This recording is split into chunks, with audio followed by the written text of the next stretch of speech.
صاحب نے یہ سوال کیا ہے کہ دوران نماز اگر ہماری ناف سے گھٹنے تک کے حصے میں سے کچھ حصہ کھل جائے تو کیا نماز ٹوٹ جائے گی یا نہیں؟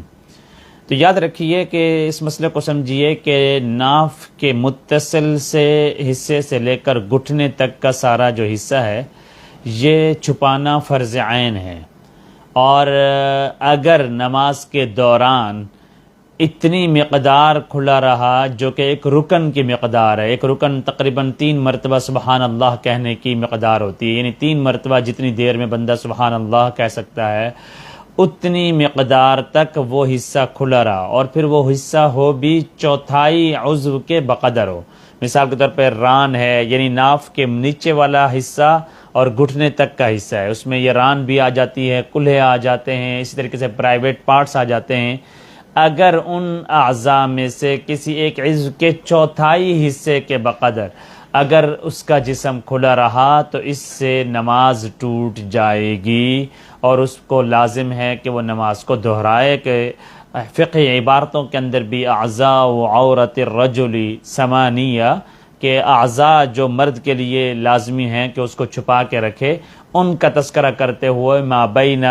یعنی یہاں ناف کے نیچے سے لے کر گھٹنے تک کے حصے کو باقاعدہ فقہی عبارتوں میں ذکر کیا گیا ہے۔ لہٰذا اگر یہ حصہ کھل جائے اور چوتھائی عضو کے مقدار کھل جائے اور ایک رکن کی مقدار تک کھل جائے تو اس سے شرعاً نماز فاسد ہو جاتی ہے۔ اب اس کے ساتھ ایک اور مسئلہ جو جڑا ہوا ہے کہ ایک شخص آگے کھڑا ہوا ہے، اس کا پیچھے جیسے بعض دفعہ نماز کے اندر ہو جایا کرتا ہے، پیچھے اس کی پینٹ جو ہے وہ ڈھیلی ہو گئی یا اس کی شرٹ اوپر ہو گئی اور کافی سارا حصہ اس کا کھل گیا جو تقریباً چوتھائی کی مقدار ہے، اور پیچھے ایک نمازی کھڑا ہوا ہے، اس کی نظر پڑ جاتی ہے، تو کیا اس کی بھی نماز فاسد ہوگی یا نہیں؟ تو اس کا جواب یہ ہے کہ بغیر قصد کے اگر اس کی نظر پڑی ہے اس پر تو اس سے نماز فاسد نہیں ہوگی، اور بغیر قصد کے ہوا ہے تو گناہ بھی نہیں ملے گا۔ لیکن اگر وہ قصداً اس شرمگاہ کو دیکھ رہا ہے تو وہ حرام ہے، گناہ ہے، لیکن اس کے باوجود پیچھے کھڑے ہوئے شخص کی نماز فاسد نہیں ہوگی۔ ہم یہ نہیں کہہ سکتے کہ اس کی نظر چونکہ اس پر پڑ گئی ہے تو اس کی نماز فاسد ہو جائے گی، اس کی نماز فاسد نہیں ہوگی۔ اسی سے ایک مسئلہ یہ بھی جڑا ہوا ہے کہ دوران نماز اگر پینٹ شرٹ جو اس نے پہنی ہوئی ہے وہ پیچھے والا حصہ اس کا کھل گیا، جس طرح سجدے میں جاتے وقت ایک ساتھی کا بعض دفعہ ایسا ہوتا ہے اور احتیاط نہیں ہوتی ہے، احتیاط کرنا چاہیے، مسلمانوں کو اس کا اہتمام کرنا چاہیے، اور یہ اکثر و بیشتر یہ مناظر سامنے آ بھی جاتے ہیں اور لوگ مسائل بھی پوچھتے ہیں، یہ